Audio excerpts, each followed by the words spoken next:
if you're chronically struggling in love, it's likely because it's outside of the identity you formed, your relational identity in childhood. It's outside of that identity to have it. It's very hard for us to hold on to things we don't. And I mean, a lot of what you're doing in business and success, you're forming the identity. You are a divine queen. Mm-hmm. That's an identity, and wealth comes from the identity. Queen, how are you? In transparency, at the time of recording today's episode, I was feeling like fine, but in a little bit of this not elated. And I really like to feel elated. I was just feeling fine. And then I looked at my calendar and saw that I was interviewing today's guest, Katherine Woodward Thomas. And I was like, well, it's going to be a great day now. She just knows how to breathe life into you, your dreams, particularly your love life, but anything you want to manifest.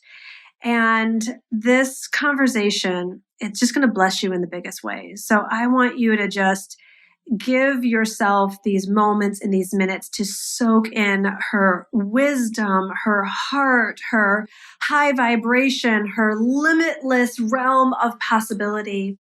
And particularly for anybody really challenged in the school of love. Katherine is a true master. And for the rest of you, because I know I always skim over the podcast, it's like, I don't know anything about relationships. It's whether you want to manifest a relationship or anything else in your life, she is the woman to listen to. So sit back, relax, and enjoy this episode with Katherine Woodward Thomas, who is a New York Times bestselling author of Calling in the One, 7 Weeks to Attract the Love of Your Life. She's also the author of Conscious Uncoupling, 5 Steps to Living Happily Even After.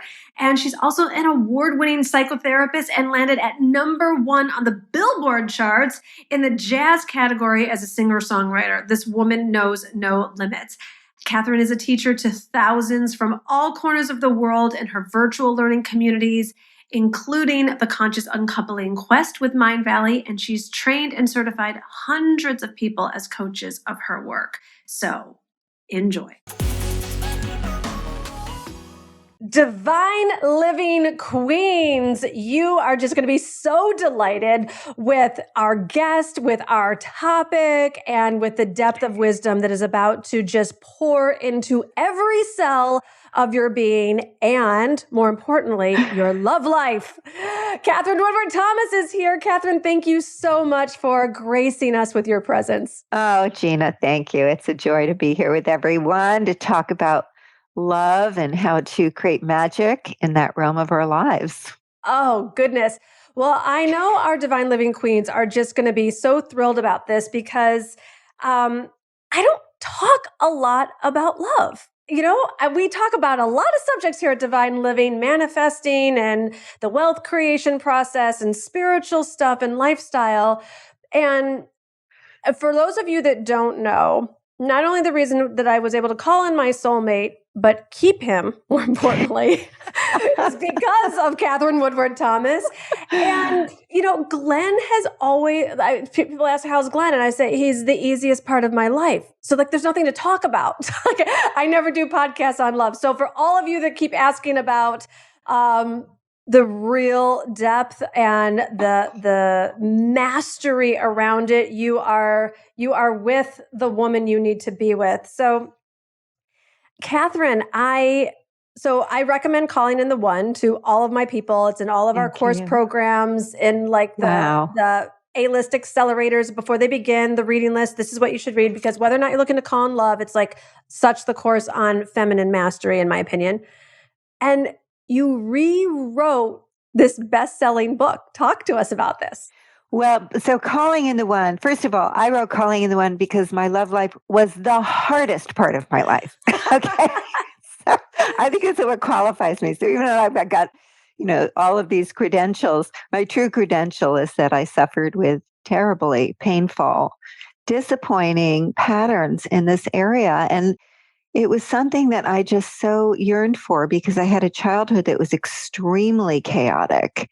And my poor mom was barely out of her teenage years when she had me and was ill-equipped to be a mother and had her attention divided between trying to go to college and create a career and being my mother. Her husband left her, my dad. So all sorts of chaos, relational traumas. So not having love really defined my childhood.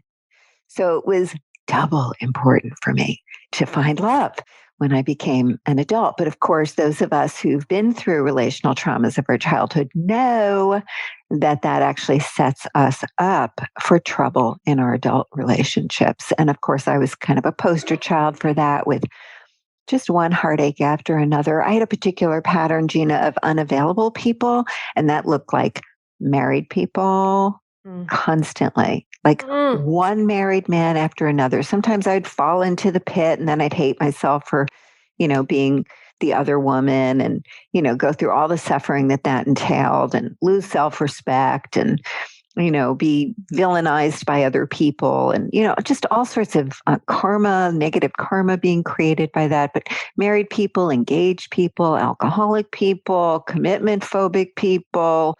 For a time, I was working down on Skid Row. I was an art therapist, and I had this program for parolees who were getting out of men who were getting out of prison, but who were homeless. So then they would, of course, go to remarkable lengths to seduce me. So completely like ridiculous loves, impossible loves, all of these situations. Opportunity mess. Equal opportunity mess. Across the board. No, it didn't matter what race you were. It didn't matter your age. It didn't matter what gender you were. I mean, the only thing that was your qualification for me is that you were not available and you would not really show up for me in key moments. Right. So we're laughing now because it's not like that anymore. But when you're going through that, it's like you live with this chronic sense of disappointment, it's like being in the equivalent of if you're in chronic physical pain on an emotional level. Wow. Right. So of course, those of us who endure these kinds of patterns, we still manage to make our lives meaningful and beautiful, and we show up and we give our love in places that matter. So it's not like, that defines us totally, but it's on some level, it feels like it's so unfair. Because some people get to have love. It's so unfair. It's so unfair that I had this really screwed up childhood and now I have to have a screwed up adulthood. It's so unfair. So anyway, I couldn't figure it out. I was a therapist. Most therapists become therapists because they're trying to sort things out for themselves, and somehow they wind up in school to become therapists. Like if I help other people get this right, then maybe I can get this right. But then what ends up happening for me anyway, I don't know, for some therapists, is then you're helping other people have great relationships, and you're coming home to your kitty cat at the end of the day. Is that this was going on? So anyway, it wasn't until I learned about these metaphysical principles, standing for a future that isn't going to happen unless you commit to it happening, beginning to define oneself according to that future as opposed to the past. I could do a whole 3-hour talk on that right there. I was just going to say, wait, I got to jump in on that one because I think this one is so key. Like anytime someone's looking to manifest anything, especially love, doesn't the brain just search for all the reasons why it can't happen for you, all the data and the hardcore data on this didn't happen in the past, why would you think it's going to happen in the future, or more like and we think, and I get to say this because I'm a therapist, there's like this myth out there in the background that if I go back to my childhood and if I understand it enough, if I heal the trauma enough, somehow one day I'll wake up and I'll be free to create something else. It doesn't work that way. Okay, now I'm not negating the need for connecting the dots, the need for healing, the need for grieving what you didn't get. But unless you actually have a future where you're kind of called to become who you'd need to be in that future for it to go well, you're not really transforming that pattern. You're healing, but you're not transforming. So more of the same will continue to show up. in your life. So if you really want to create something you've never had, you've always been in poverty and lack in some area, and then you want to create wealth in that area, you have to ask yourself, like, who am I as a person who is loved, who is supported, who is seen, who is honored, who is cherished, who is completely self-expressed? Who am I in that? Because it's a different identity than the identity that I formed in response to being disappointed in love when I was a kid. And in some way, Gina, if we keep going back to the past, we are going to, in some way, solidify the identity and reinforce it. I'm alone. I'm not wanted. I'm not safe. So we keep going back there, and it just at some point reinforces that. And it's all we know. And wherever you're centered at the level of identity is where you're generating life from. Talk more about that. So there are ways of being that are organic to the consciousness of I'm alone.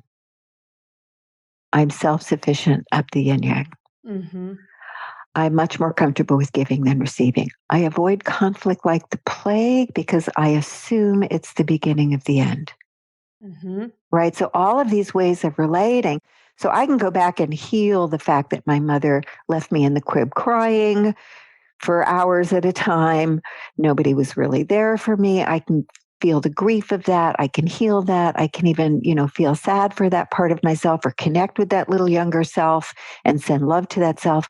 But the truth is, until I actually identify the habitual ways that I now show up, that I now formed like it's me, and I think it's me, I'm just a very independent person, right? No, actually, that was a compensation for who you had to become inside of the story, I'm alone. So when you take a stand for the future and you begin to try on that future, like what it feels like to have someone actually partner with you, actually capable of showing up and meeting you, and you imagine that you can really talk authentically and work out conflicts and deepen love from conflicts as opposed to destroy it. Then you say, well, what is that self? And then you have to start showing up from that self. So then I take the risk to let people in, or I let myself receive. I expand my capacity to receive, or I start to learn how to engage conflict in a way that is healthy and necessary for authentic relationships. Okay, so I have a question. So when someone is taking a stand for this future self of who they want to be in relationship, they have no actual experience of it so far. So they have to imagine what this would be like, what it would feel like, what it would look like. Right. And so does it feel like a lie? Does it feel like a fantasy at the beginning? Or do you have to be rooted in certainty and groundedness? I don't think you have to be rooted in certainty. I like to say that if even 3% of you can begin to grasp that vision, to turn your attention there, to stick your foot in that opening and start to spend time there. What does it feel like? And you bring it into the senses. This is what we've learned about, feeling into the future, what visioning really is. It's about trying that future on, and it helps us to ground in the senses. What does the omelet taste like that my beloved just made for me? What do the flowers smell like that person just brought for me from our garden? Because I want to make sure everyone just really feels supported here, because I think women put such pressure on themselves to think that they already have to be confident in this new vision. And what Katherine's saying here is you cultivate it.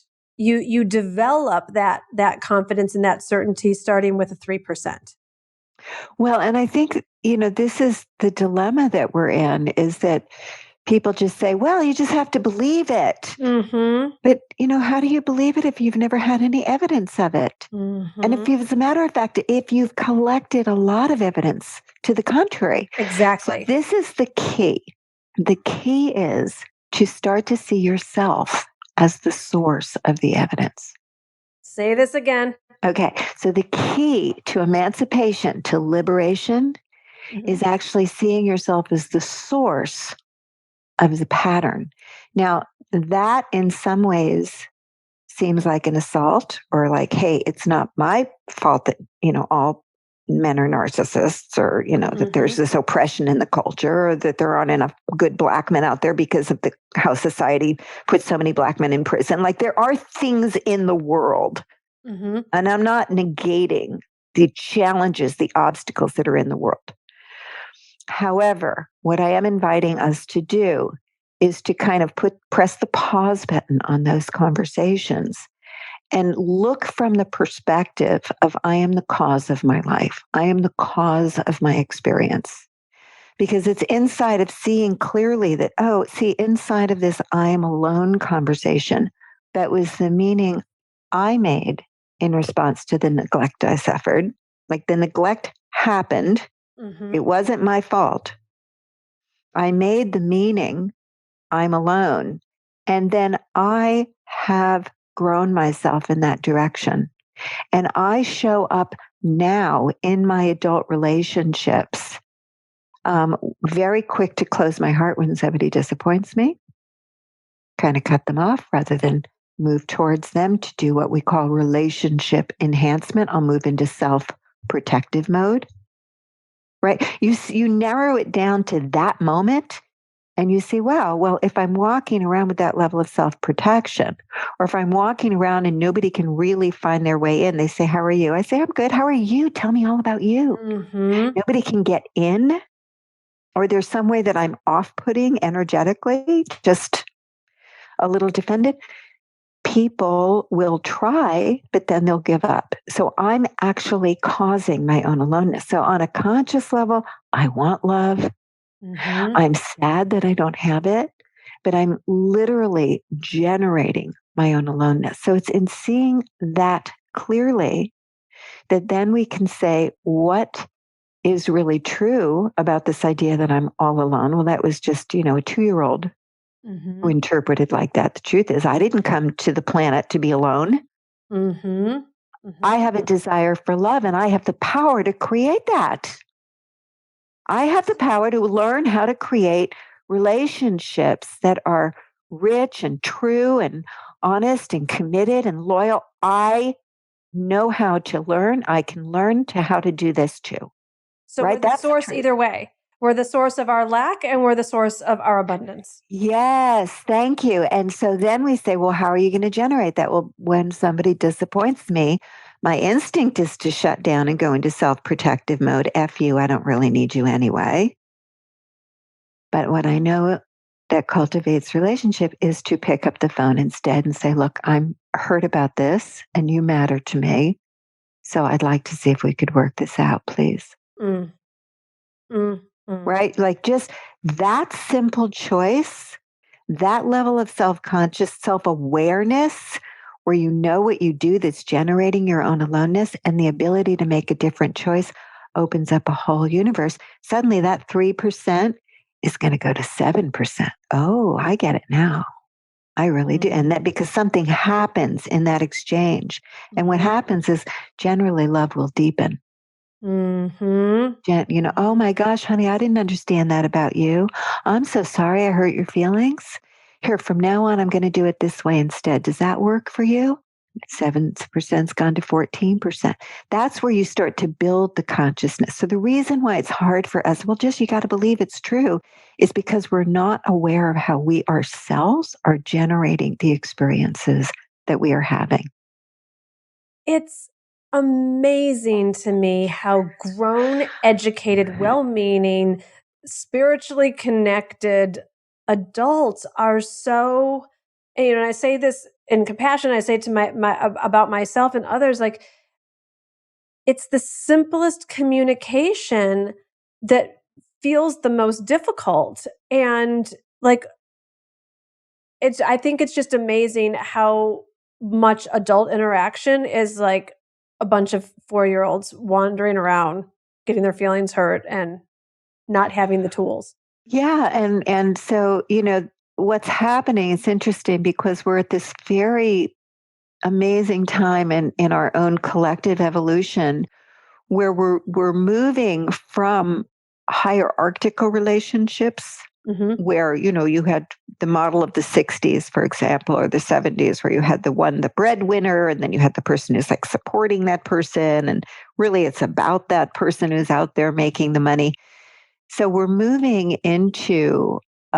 moved into in the last maybe 20, 30 years, this love between equals, as my friend Polly Young Eisendrath calls it, love between equals, where our vision of love, our hunger for love is about being with someone who gets us, who sees us, where there's mutual support, there's spiritual companionship, there's sexual companionship and fulfillment. We want someone who's our best friend, and all of these things that we want, where we're sharing power. We each hold power in that relationship, and that requires development. That requires that we grow in that direction. So when you're trying on the self of your future, this question, who am I in this future fulfilled? What does it feel like to be me loved? You have to kind of go outside of your story. Sometimes you have to actually, if the wounding was very young, you have to ask yourself that Buddhist question, what's the face you had before you were born? You kind of have to go down to a very deep level into the essence of who you are and start to build from there, and wake yourself up out of the trance. There is a part of you that formed this identity of aloneness. It has informed how you then have grown yourself, how you respond, how you interpret life, how you respond to life in ways that are designed to keep that story alive. And the fulfillment of love for most of us, we are winning at business. We are winning at parenting. We are winning at socially or in our health. But if you're chronically struggling in love, it's likely because it's outside of the identity you formed, your relational identity in childhood. It's outside of that identity to have it. And it's very hard for us to hold on to things we don't. And I mean, a lot of what you're doing in business and success, you're forming the identity. You are a divine queen. That's an identity. And wealth comes from the identity. I remember when I was working with you, for those of you that don't know, I was a client of Catherine's during my dating stages and pre-Glenn. And, so for anyone just feeling like you're walking in the dark with it, I was unaware of the other people's rules and outdated rules that I was carrying, because I think what you're talking about with this identity, I just held them as fact. My mother always told me, well, you better marry a rich man. And sadly for me, Glenn wasn't rich when I met him. And I was like, well, this can't be. And Katherine, I remember you said, well, something about like, why is it important to you that he make more money than you? And it was like, what? Like I never challenged that belief, and I never looked within to see, was that actually important to me that my partner made more money? It like blew my mind open. And what actually blew my mind open even more was the answer was that it wasn't what was more important to me. Well, isn't that great? So you made it conscious, but look at how important that question was too, because then you thought, what's actually important to me is money, the having of money. Yes. Yes. And I could do that. Right. Like, why does he need to do that? I can do that. It didn't actually, again, sadly for me, that was not part of my highest value system, that it was a non-negotiable that my man made more money than me. But we got over that one. But it was freeing at the same time, because I think what I want to say is what this identity piece that Catherine's talking about, there's nothing that feels better that when you have consciously chosen your own identity. And I was blind to the fact that I was carrying around other people's rules. Yeah, beautiful. That was great. So I rewrote the book. I rewrote a third of the book. Now the book's been out since 2004. It's sold 250,000 copies. Katherine! It's like, it has been so helpful to people, and there's things that are outdated in it. So originally when I said I'm going to update the book, I went back in just to update the things that were outdated. Things like, certain reference points to online dating or how people date, because back in 2002 when I wrote the book, it was very different scene than it is now. So I originally meant to do that, but once you start opening that hornet's nest up, because writing the book happened out of my own causing a miracle for myself, and I just wanted to pay it forward. Oh, this is what I did that created this miracle for me, and I'm now happy in love, and I have this child. I gave birth to my first baby at 43. And so it was such a joy that I could cause this shift that I wanted to just share it with other people. And it became a bestseller within a few weeks. And I have been teaching it now to tens of thousands of people. I've probably personally brought about 60,000 people through the whole process. Oh. So I have been learning about what streamlines the process. And so what ended up happening is I rewrote and I added a lot. So I just clarified certain things. If things were not really crisp and clean, if I kind of wandered in my meandering, train of thought, I brought things into focus. This book is like, basically unimprovable. And the fact that she was able to, so many years later, add even more of her life wisdom is going to be a gift to us all, I know. One of the things I really appreciate about the book, I'm assuming this is in the new version as well, there's the subjects and the explanations, and then there's the exercises. Yeah.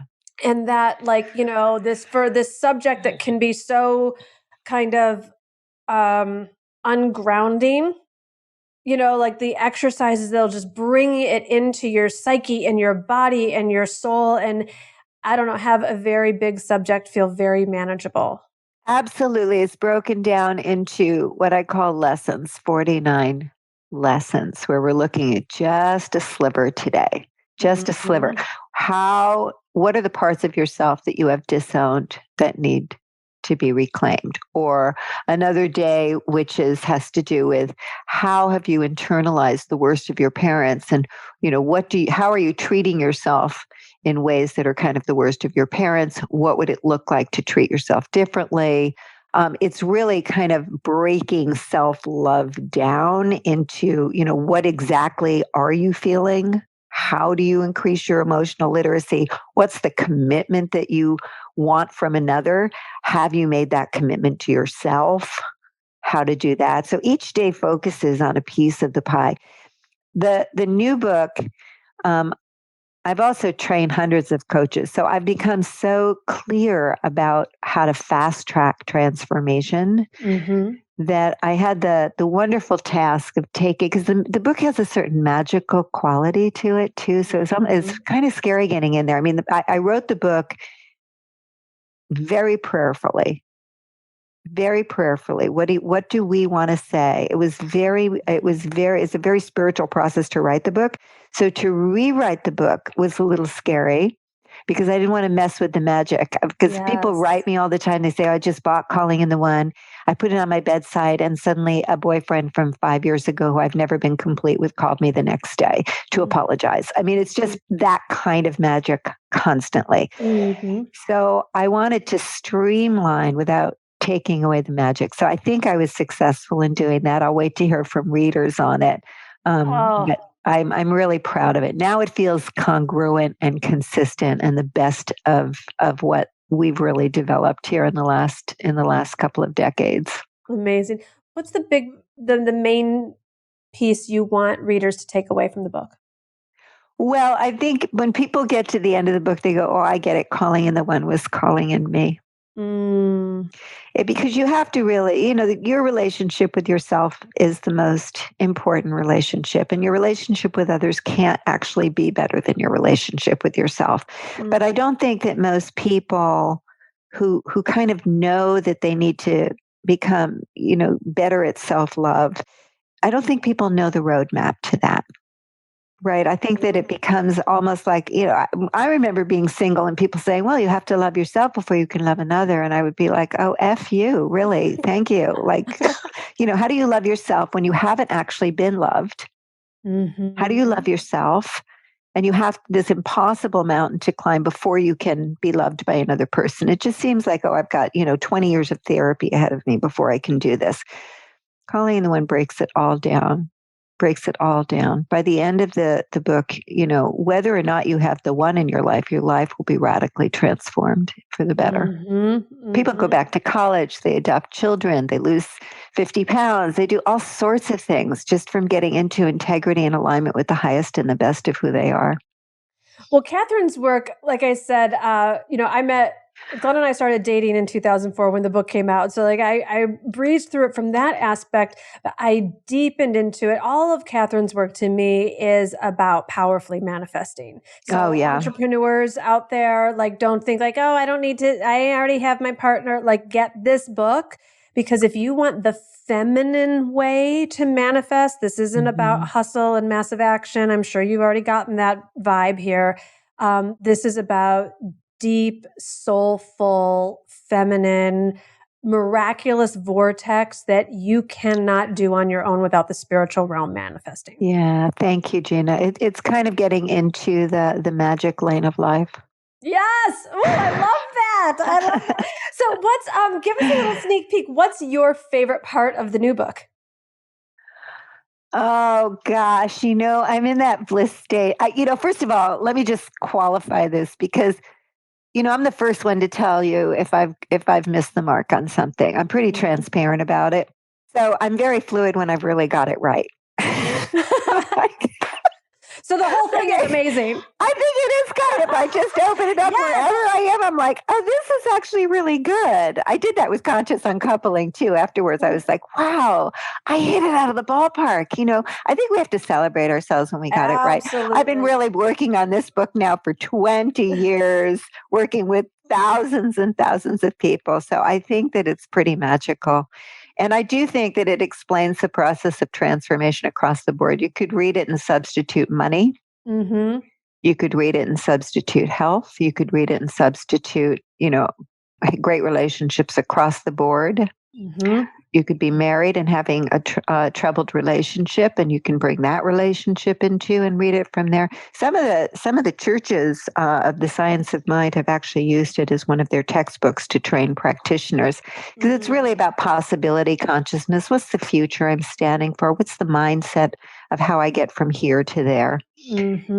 And it kind of it walks you through. It is your companions, each day, to get you from where you are to where you want to be. Yes, yes, yes. We're going to put all the links in the show notes about where you can get the book. When does the book come out, Katherine? May 11th. Yes, yes, yes.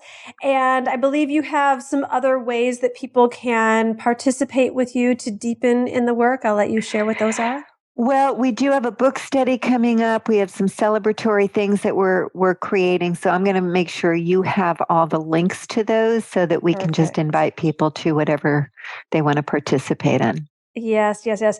And I think just to conclude, I think it'd be really beautiful for people to know, she wrote the book Calling in the One. She wrote the book Conscious Uncoupling, and now has revised Calling in the One.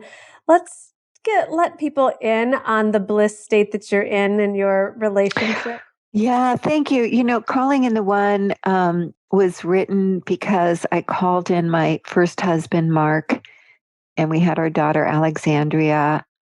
The relationship was the healthiest and happiest I'd ever been in.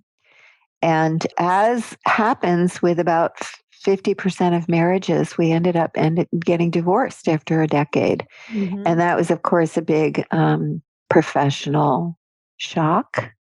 It was quite an interesting time. And I think it really plunged me into a lot of reflection and a lot of growth. The one saving grace was that we did it so elegantly and kindly. And that was really the foundation for conscious uncoupling, because I'd certainly had my fair of ugly breakups in the past, and I knew the difference.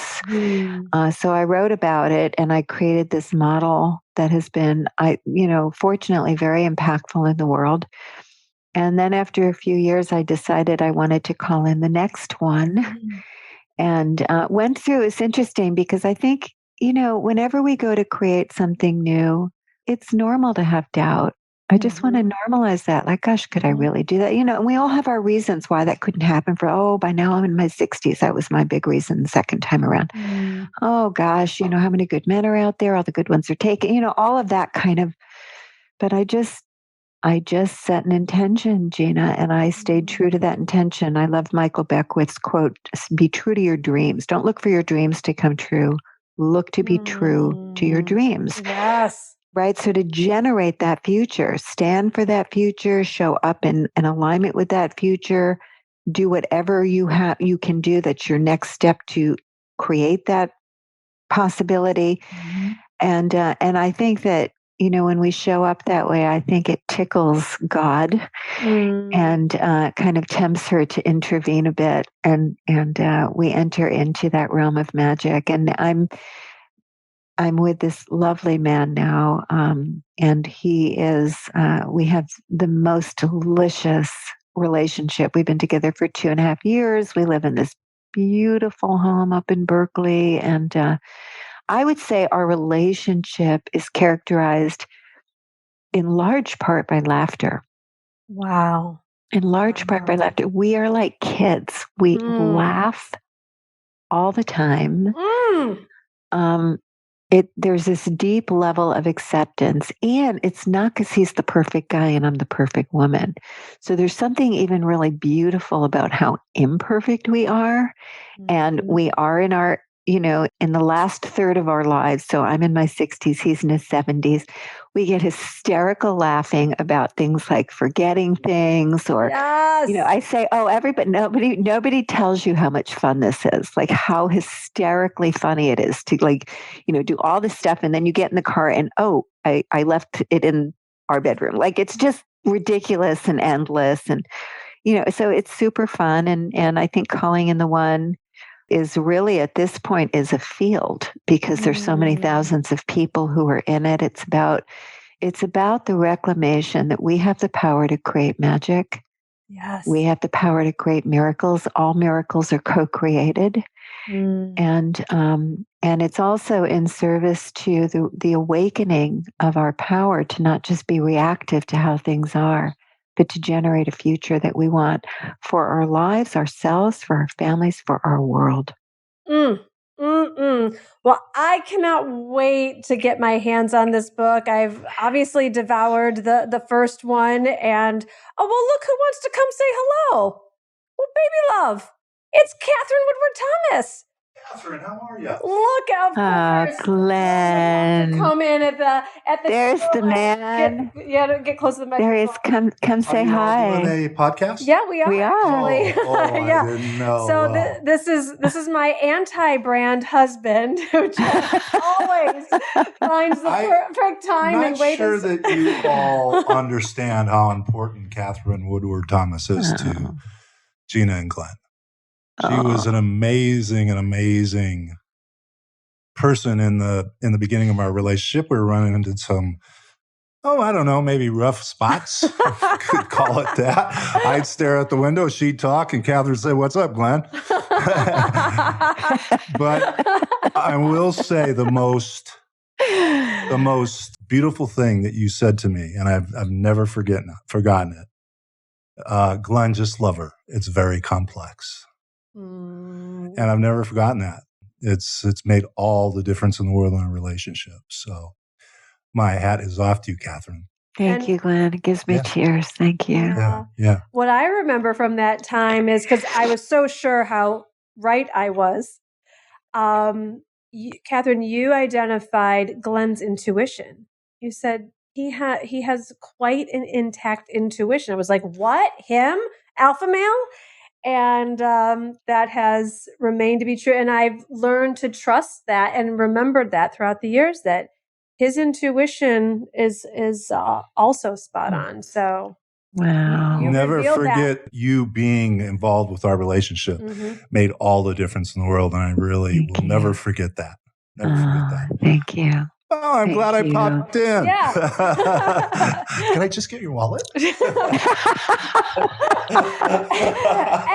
there it is. Anybody ever seen a podcast like this? All right, well, I'll see you all. Yeah. That's very funny. But can I just end with one thought? First of all, that was lovely. Please. That really touched my heart. Thank you. I really want to invite, and I think there's mostly women here. I think it's safe to say that. And welcome to our brothers. We love you, conscious men coming in and having the courage to be with us.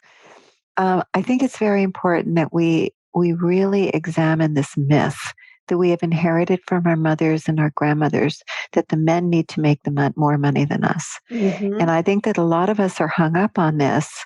That's the hierarchical consciousness, that somehow, their value is tied up to money. Because here's the thing, what we have shifted into in this equal partnership is that we are requiring men to be conscious. And in order for men to then catch up, because I hear this all the time from women, where are the conscious men? In order for men to catch up and become conscious, they need time. They need to be without the pressure of produce. My manhood is on the line. I must produce. And they need to connect with the softer parts of them. They need to connect with the stillness in them. They need to connect to their emotions. And so that they know what's happening inside of them, as well as being masters of the external. So I think we have to loosen up and become conscious about what is the priority.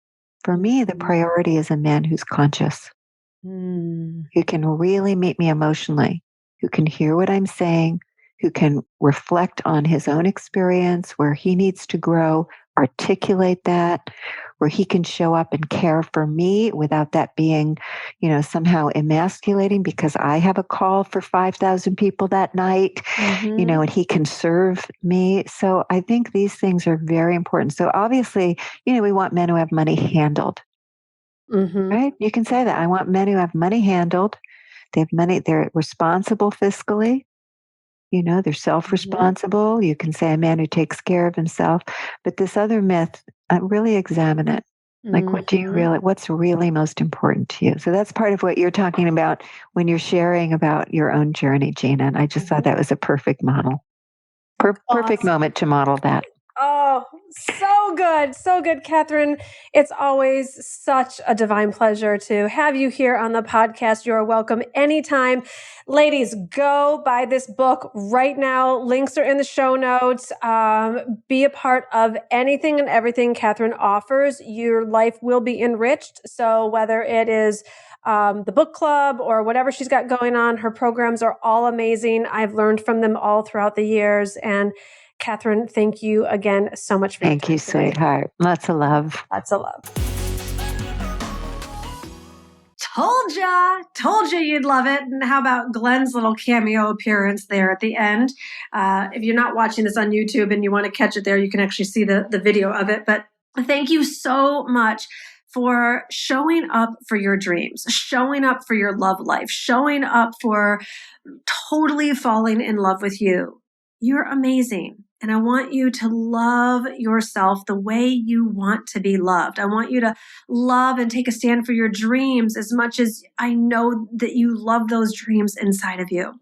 So if I can be any support on your journey and your process just to surround you with all things positive, come join us in the Q Club. It is for all things queen. It is basically like Gina DeVee Netflix meets Food Network meets it's just an entire social network of high vibe women where you can connect with other super cool women from around the world who are also totally going for their dreams. You can check it out at divineliving.com/Q Club. It's totally affordable. It's just a place for unlimited positive programming. There's prayers, there's recipes, there's cooking segments, there's business tips, there's spiritual segments. There's so much there for you to enjoy. So go check it out, and I'll see you in the Q Club.